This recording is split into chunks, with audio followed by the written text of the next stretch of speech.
नमस्कार किसान भाइयों, आज का हमारा ये टॉपिक है कि लंपी स्किन डिजीज वायरस से हमारी गायों को कैसे बचाएं। और जो बड़े बड़े वेटरनरी डॉक्टर जो कह रहे हैं कि इसका कोई इलाज नहीं है, इसका कोई अंग्रेजी इलाज नहीं है, तो वास्तव में इसका कोई अंग्रेजी इलाज नहीं है। इसको हम देसी तरीके से ही इसको बचा सकते हैं, गायों को बचा सकते हैं। और जो ये सभी गौ सेवक ये जो आज काम कर रहे हैं, ये बहुत ही सराहनीय कार्य है और बहुत ही पुण्य का काम है, धर्म का काम है। जो इतनी मेहनत और लगन से ये काम कर रहे हैं और बिल्कुल निःशुल्क कर रहे हैं, इनके मन में कोई लालच नहीं है, कोई लोभ नहीं है। और जो गौ माता के लिए इतना बड़ा सराहनीय कार्य कर रहे हैं, वो वास्तव में हम उस चीज़ के लिए सभी आभारी हैं।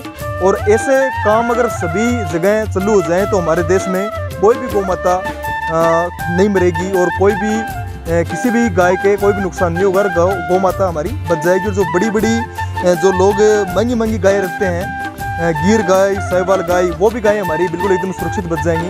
तो मिलवाते हैं हम आपको बिल्कुल एक गौ सेवक से। तो सबसे पहले हमारे चैनल से जुड़े हुए सभी किसान भाइयों को आप अपना शुभ नाम बता दीजिए। महेंद्र सिंह राठौड़ नाम है मेरा। महेंद्र सिंह जी हैं, कहाँ के रहने वाले हो महेंद्र सिंह जी आप? यही नोखा तहसील, जिला बीकानेर। तो महेंद्र सिंह जी, ये काम आप पिछले कितने दिनों से कर रहे हो? हम करीब एक महीने से। 1 महीने से कर रहे हो।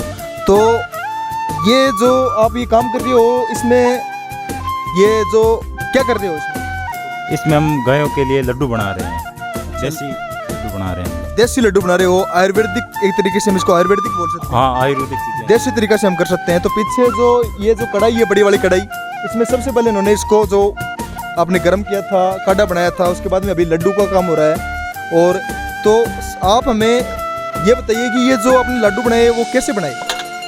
सबसे पहले क्या किया, कैसे किया और कैसे लड्डू बने? हम लगभग 1 क्विंटल का माल तैयार करते हैं रोजाना? हाँ, रोजाना 1 क्विंटल का माल तैयार करते हो? शाम को करते हैं। लगभग करीब 1 माह हो गया हमें। तो ये 1 क्विंटल जो आप तैयार करते हो रोजाना मटेरियल, ये कितनी गायों के लिए पर्याप्त है? लगभग इसमें 1 क्विंटल में लगभग 1000 के आसपास लड्डू बनते हैं। तो 1000 गायों के लिए एक समय की ये खुराक बनती है। 1000 गायों के लिए एक समय के साथ जो आप खुराक तैयार करते हो, बिल्कुल बहुत बड़ा ये धर्म का काम है कि 1000 गायों को आप एक साथ खुराक देते हो। और ये जो अपन ये जो लड्डू गायों को खिलाते हैं, तो गायें कितने दिन में बिल्कुल एकदम स्वस्थ हो जाती है? लगभग हमारा तो रिजल्ट यही है कि भाई जिस गाय को हमने लड्डू खिलाया है वो गाय स्वस्थ ही है।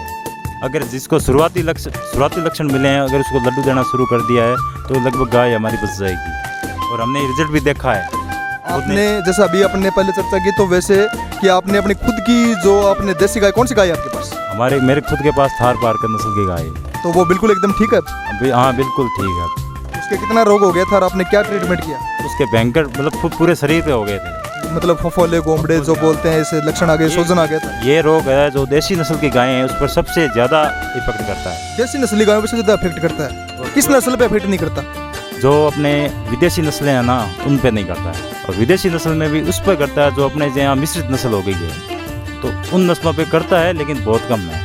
बाकी सबसे ज़्यादा रिजल्ट है जो अपनी जो देसी नस्ल की गायें उन पे ही करता है। जो मिक्स्ड ब्रीड है, जो देसी और अमेरिकन वो मिक्स हो गई, उन पे ज़्यादा अटैक करता है। और देसी सबसे ज़्यादा अटैक करता है। अमेरिकन गाय जो प्योर अमेरिकन गाय, उस पर अटैक नहीं करता। हाँ जी, ऐसे केस मिले नहीं, हमने देखा नहीं हमने। बिल्कुल बिल्कुल। आप हमें अब जैसे आपने जो लड्डू बनाए हैं, ये किस चीज़ से बनाए हैं, वो पूरी विधि हमारे सभी किसान भाइयों को बताओ। सबसे पहले आपने क्या किया? सबसे पहले हम पानी डालते हैं लगभग 40 लीटर के आसपास। 40 लीटर पानी डाल दिया, तो गर्म करते हैं।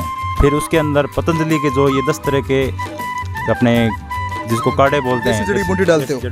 तो ये सभी जड़ी बूटियों को एक बार आप हमारे सभी किसान भाइयों को बता दो। सबसे पहले हमने 40 लीटर पानी लिया, उसको गर्म किया, फिर उसमें आपने ये जो पतंजलि की दवाई काम मिली, तो ये कौन कौन सी दवाई है, आप नाम बताओ। ये सबसे पहले पीड़ांतक क्वाथ, मुलेठी क्वाथ, अर्जुन की छाल क्वाथ, ज्वरनाशक क्वाथ, निर्गुंडी क्वाथ, दशमूल क्वाथ, महारासनादि क्वाथ, कायाकल्प क्वाथ, परिज्वात क्वाथ और गिलोय क्वाथ। ये 10 तरह की है जो हमने इसमें डाल के उबालते हैं। कितने ग्राम है ये? बाकी सब 100 ग्राम। गिलोय को छोड़कर बाकी सब 100 ग्राम है। गिलोय का पैकेट 200 ग्राम का है। इसके बाद में आप क्या करते हो बताओ? उसके बाद हम उसको गर्म करने के बाद उसके अंदर गुड़ डालते हैं। अच्छा, गुड़ डालते हो? गुड़ कितना? गुड़ भी डालते हैं। गुड़ से पहले हम इसके अंदर 1 किलो हल्दी, 1.5 किलो आंवला चूर्ण, 500 ग्राम काली जीरी, 500 ग्राम काली मिर्च, 300 ग्राम सौंठ, 200 पान के पत्ते, जो मरसी पान आता है उसके पत्ते, जो उसको पेस्ट बनाते हैं मिक्सी में डालकर। फिर इसके अंदर 1 किलो अजवाइन और 5 किलो मेथी जो पिसी होती है, ये सब डाल के इसको पकाते हैं। फिर इसके अंदर बाजरे का आटा जो पिसा होता है वो डालकर उसको पकाते हैं। बाजरे का आटा कितना डालते हो? लगभग 50 किलो। 50 किलो आटा, जी।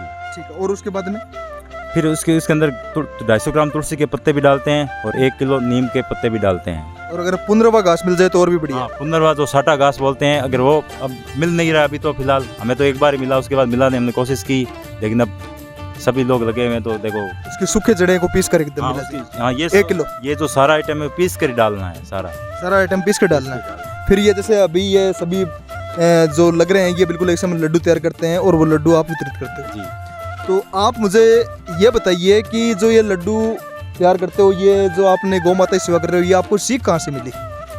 देखिए, सीख तो हमें, हम जैसे अपने खुद घर पे गाय रखते हैं तो अब गायों पर जो बड़ा संकट आया है, तो हमने इतने सालों गाय को बस उसका दूध पिया ही पिया है, तो अब हमें भी कुछ गायों के लिए करना चाहिए। आज गाय हमारी है, माता, हम इसको माता कहते हैं, आज ये ख़त्म हो रही है, अपने आंखों के सामने ख़त्म हो रही है। गौशालों के अंदर जाएँ तो हालत ख़राब है, मतलब गायें सड़ रही है, मतलब अरे अब हम उसको जिसको माता कहते हैं आज वो इस हालत में है, विकट हालत में है और सड़ रही है, तो हमें भी उसके लिए कुछ करना चाहिए। तो हमने बचपन से अब गाय रखते हैं तो हमें भी, जैसे मन के अंदर तो सबके होता है, लेकिन हमने भी हमारे दोस्तों के साथ देखा तो हमने भी ये लड्डू बनाने की स्कीम की, भाई लड्डू जैसे अपने से हो पड़ता है उतना हम करें। बिल्कुल, आज कर्ज चुकाने का समय आ गया है और उस कर्ज में आप बिल्कुल गौ माता के साथ खड़े हो। इस संकट की घड़ी में आप पीछे एक कदम नहीं उठाया, आपने आगे कदम ही उठाया। जी जी। और जो लोग गौ माता को पशु समझते हैं उनकी ही गाय खराब हो रही हैं। जो माता समझ लेगा वो अपनी खुद की माता की तरह उसकी सेवा करेगा, और सेवा करेगा ना तो बिल्कुल ऐसे अगर लड्डू बना के खिला देगा तो 100% वो गाय बच जाएगी। देखो, इसके अंदर, इस रोग के अंदर गाय को अगर पूर्णतः ईमानदारी के साथ उसकी सेवा करता है तो ये गाय पूर्णतः स्वस्थ होगी, मेरा तो ये मानना है। और जिसने अगर ईमानदारी या लापरवाही की है तो देखो फिर लापरवाही का नतीजा तो लापरवाही होता ही है। जिसने मेहनत की है और अपनी बिल्कुल माता समझ के सेवा की है उसकी गाय बच जाएगी, जिसने लापरवाही की है उसकी गाय नहीं बचेगी। बिल्कुल। तो आप इतनी जो गौ सेवा और गौ पुण्य काम किए, अब जो पीछे हम आपको दिखाएंगे, कैमरा मैन एक बार जरा वीडियो को जरा आगे ले आए, तो छोटे छोटे बच्चे बिल्कुल अपने दिन में स्कूल में जाते हैं और शाम को ट्यूशन की पढ़ाई करके जो इतनी सेवा कर रहे हैं, एक बहुत ही सराहनीय कार्य है। छोटे छोटे बच्चे भी हमारे साथ जुड़े हुए हैं, इस कॉलोनी के लोग भी हमारे साथ जुड़े हुए हैं और कितना सराहनीय कार्य कर रहे हैं, इतनी मेहनत कर रहे हैं, वास्तव में इनके आभारी हैं। और जो गौ माता छोटे छोटे गौ सेवक हैं और इन्होंने जो पुण्य का काम किया, धर्म का क्या काम किया है, उसके लिए समाज हमेशा इनके लिए बहुत ही आभारी रहेगा। इस कढ़ाई से पहले इसमें परोसा जाता है, उसके बाद में ऐसे लड्डू बनाए जाते हैं। लड्डू मैं आपको दिखा दूँ एक बार, तो ऐसा लड्डू तैयार होता है। बिल्कुल ये है बिल्कुल आयुर्वेदिक देसी लड्डू, जो एक बार गौ माता को खिला दिया, 3 बार जैसे 3 दिन की इसे खुराक दे दी तो गौ माता 100% आपकी बच जाएगी। और हमें बहुत ही खुशी होगी अगर हम इस गौ माता को ऐसे बचाएंगे तो महेंद्र सिंह जी ने जैसे अभी जो काम चल रहा है इनका, पीछे हम आपको दिखाते, पीछे जो गायें हैं वो गायें बिल्कुल स्वस्थ हैं। तो महेंद्र सिंह जी, आपने जो इनका ट्रीटमेंट किया बिल्कुल गायें अभी स्वस्थ हैं? बिल्कुल, हमें तो इन गायों के अंदर बिल्कुल ये रोग है नहीं है, बिल्कुल नहीं है। अगर हुआ भी है तो हम लड्डू दे रहे हैं, उससे स्वस्थ है गाय। हमारे यहाँ से तो एक भी गाय खत्म नहीं हुई। और अभी हम वार्ड नंबर 1 नोखा बीकानेर में खड़े हैं, तो इस जो मैंने यहाँ पे देखा तो बिल्कुल गाय एकदम स्वस्थ हैं। बाकी मैं कई शहरों में गया जैसे नागौर, जोधपुर, वहाँ की गायों की बहुत हालत खराब है और उनकी गायों की कोई देख रेख नहीं कर रहा।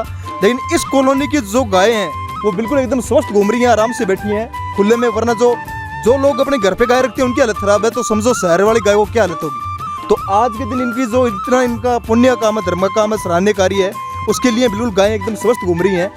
तो महेंद्र सिंह जी, आपका तो बहुत बहुत ही आभार रहेगा। और एक तरीके से जो आज आप इस संकट की घड़ी में साथ दे रहे हैं, ये बहुत ही सराहनीय कार्य है। और कुछ अपने किसान भाई को क्या सलाह देना चाहेंगे, क्या सीख देना चाहेंगे सभी जो पशुपालक हैं या फिर जो किसान हैं, उनको आप क्या सीख देना चाहोगे? सीख तो ये देना चाहते हैं कि भाई अपने अपने गाँव के अंदर भामाशाह लोग भी हैं, कई लोग हैं जो निस्वार्थ ये काम भी करते हैं, तो उनको मिलकर के ये लड्डू बनाने चाहिए और अपने गांव की गायों को जो नंदी उनको खिलाना चाहिए। अगर आज को पता है भाई ये जो नंदी ख़त्म हो गए और गायें ख़त्म हो गई तो फिर अपना जो सिस्टम है पूरा ही ख़त्म है। हमारे अर्थव्यवस्था में इनका भी बहुत बड़ा योगदान है। भाई खेती बाड़ी है, उसके साथ पशु भी चाहिए। तो सबसे आज खाद की बात की जाए तो देसी नस्ल की जो गायें हैं उनके गोबर की खाद है, वो हमारे लिए बहुत काम की खाद है। तो ये इनका जो सिस्टम है बहुत ही अच्छा इन्होंने अपना रखा है। लड्डू बनाते हैं, गायों खिलाते हैं, एक धर्म का काम करते हैं, पुण्य का काम करते हैं। और गायें वगैरह जो गोवंश है वो आता भी है शाम को। ये देखो इधर का जो गोवंश है बिल्कुल एकदम आके एकदम लड्डू को खाते हैं और बिल्कुल एकदम स्वस्थ हैं। वरना शहर में रहने वाले जो आवारा गोवंश है या फिर जो भी अलग नस्ल की जो ब्रीड है उनकी हालत आज के दिन खराब है। लेकिन ये अनोखा में इनके जो संकट का दूर करने का कार्य जो इन्होंने कर रहे हैं और बिल्कुल एकदम ऐसे खुले में कर रहे हैं। तो महेंद्र सिंह जी, आप हमें ये बताइए कि कोई किसान भाई यहाँ आकर इस एरिया का बीकानेर जिला का जो लड्डू लेना है वो कैसे लड्डू ले यहाँ पे आके? देखो हम हमारे ये यहाँ कार्य निःशुल्क है, बिल्कुल बिल्कुल जो लड्डू देने आता है उसको हम निःशुल्क ही लड्डू देते हैं। कोई रुपया चार्ज नहीं है, निःशुल्क लड्डू मिलता है। निःशुल्क आप लड्डू लेके जाओ, इनकी तरफ से एक बिल्कुल एक धर्म का कार्य है। तो आप हमें इसका एड्रेस बताओ जी। इसका एड्रेस देखो, श्याम जी सुतार का मकान है और वार्ड नंबर 1 राम चौक नोखा। नोखा तहसील है, जिला बीकानेर है और उन्होंने एड्रेस बता दिया है। और यहाँ पर बिल्कुल खुले में डेली लड्डू बनते हैं और जो दिन में आपको इन्होंने एड्रेस बता दिया है उस एड्रेस पे लड्डू आपको मिल जाएंगे, वो भी बिल्कुल निःशुल्क। तो आपसे मिलकर बहुत ही अच्छा लगा हमें महेंद्र सिंह जी। और जो आप ये जो आज की कार्य कर रहे हैं, ये अगर ऐसे महेंद्र सिंह जी अगर हर गांव में हो जाएं तो लंपी स्किन डिजीज से हमें तुरंत हमारे देश से गायब हो जाएगी लंपी स्किन डिजीज। तो वायरस से हमें कोई खतरा नहीं होगा। अगर महेंद्र सिंह जी जैसे व्यक्ति हर एक गाँव में ऐसे काम करने लग जाएँ तो हमारे देश में लंपी स्किन डिजीज तो ऐसे चुटकियों में बच जाएगी। तो बहुत ही अच्छा लगा महेंद्र सिंह जी से मिलकर। आप सभी किसान भाइयों को हमने विधि बता दी है। हर गांव में अगर ऐसा सिस्टम चालू कर जाए तो हमारा गोवंश इस बीमारी से छुटकारा पाएगा। बहुत बहुत धन्यवाद।